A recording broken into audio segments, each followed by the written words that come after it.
السلام علیکم عزیز طلبہ، امید کرتی ہوں آپ سب خیر و عافیت کے ساتھ ہوں گے۔ خدا آپ سب کو خیر و عافیت کے ساتھ رکھے۔ ویڈیو کا آغاز کرنے سے پہلے آپ سب سے ایک بات شیئر کرنا چاہوں گی۔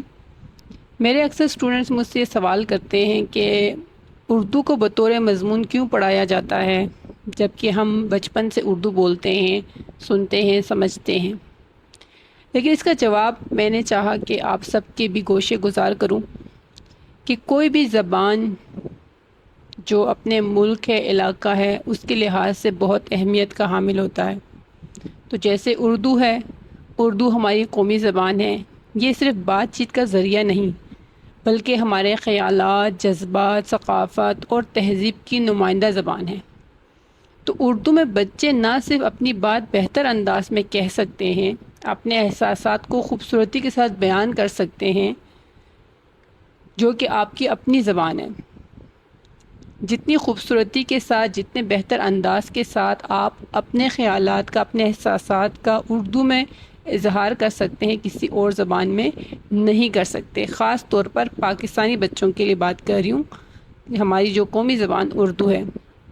تو بچے اکثر یہ سوال بھی کرتے ہیں کہ میم یہ تو ہم جو ہے کسی اور زبان کے ذریعے بھی اپنے اندر یہ صلاحیتیں پیدا کر سکتے ہیں۔ یقیناً ہر زبان یہ صلاحیت رکھتی ہے، لیکن فرق یہ ہے کہ اپنی زبان میں سوچنا اور سمجھنا آسان ہوتا ہے۔ اردو وہ زبان ہے جس میں بچہ پیدا ہوتا ہے، اپنے ماں باپ سے بات کرنا سیکھتا ہے، اسی زبان میں بچہ کہانیاں سنتا ہے، لوریاں سنتا ہے، پہلے الفاظ سیکھتا ہے۔ تو یہ زبان جو ہے اس کی سوچنے سمجھنے کی صلاحیت کو بنسبت دوسری زبان کے بہتر کرنے کی اہمیت رکھتا ہے۔ ٹھیک ہے، اس کے علاوہ یہ آپ کو اخلاقیات، محبت، ادب اور اپنی تہذیب سے بھی روشناس کرواتی ہے۔ تو اس لحاظ سے جو ہے پاکستانی بچوں کے لیے، بحیثیت پاکستانی قوم کے لیے، ہمارے لیے یہ زبان بہت اہمیت رکھتی ہے۔ تو چلتے ہیں آج کے عنوان کی طرف۔ آج کا عنوان بھی آپ کے لیے بہت اہم ہے، جو کہ آج کا ہے مرات النظیر۔ اردو قواعد میں، گرامر میں، ٹھیک ہے، نظم میں، غزل میں آپ لوگ اکثر یہ پڑھتے ہیں۔ تو مرات النظیر کی لغوی معنی کیا ہے؟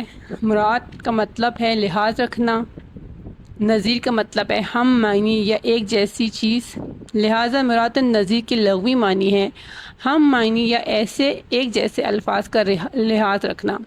مرات النظیر کی اصطلاحی معنی کیا ہے؟ ادب کی اصطلاح میں مرات النظیر اس صنعت کو کہتے ہیں جس میں ایسے الفاظ یا چیزیں ایک ساتھ استعمال کی جائیں جو آپس میں معنی یا نوعیت کے لحاظ سے ملتی جلتی ہوں۔ یہ صنعت ہم آہنگی اور مناسبت پیدا کرتی ہے۔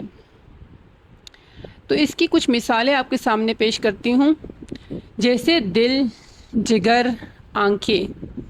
اب یہ الفاظ آپ دیکھ سکتے ہیں، یہ دل، جگر، آنکھیں، یہ سب جسم کے اعضاء ہیں، ٹھیک ہے، جسم کے حصے ہیں اور آپس میں مناسبت رکھتے ہیں۔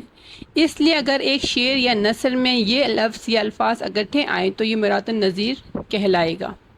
اب شعر کی صورت میں بھی مثال آپ کے سامنے ہے، نہ زخموں کا دکھ ہے، نہ درد جگر ہے، بس آنکھوں میں نمی ہے، دل بے خبر ہے۔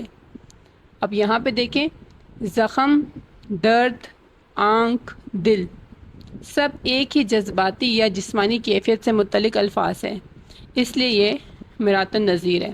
ٹھیک ہے، اس کے بعد ایک اور مثال دیکھیں، کتاب ہے، قلم ہے، دعوت ہے اور کاپی ہے، میز ہے، یہ سب چیزیں مطالعہ اور تعلیم سے تعلق رکھتی ہیں، اس لیے ان کا اکٹھا ذکر کرنا مرات النظیر کی ایک مثال ہے۔ اب شعری مثال دیکھیں، لبوں پہ مسکراہٹ، دل میں امید ہے مچ، نگاہوں میں خواب، ہاتھوں میں تقدیر ہے۔ یہاں مسکراہٹ، امید، خواب، تقدیر سب مثبت جذبات سے متعلق ہے، اس لیے یہ مرات النظیر کی صنعت ہے۔ اس کے بعد دوسرا شعر دیکھیں آپ، صبا آئی، چمن میں رنگ بہار لائی، کلیاں کھلیں، خوشبو نے ساز بجائے۔ اب یہاں پہ صبا، بہار، کلیاں، خوشبو سب فطرت اور موسم بہار سے متعلق ہے، یعنی ہم معنی ہے۔ ٹھیک ہے، تو یہ بھی مرات النظیر کی ایک عمدہ مثال ہے۔ تو امید کرتی ہوں کہ آپ اس کانسیپٹ کو، اس سند کو اچھی طرح سمجھ گئے ہوں گے۔ اگلی ویڈیو تک اپنا خیال رکھیے۔ فی امان اللہ۔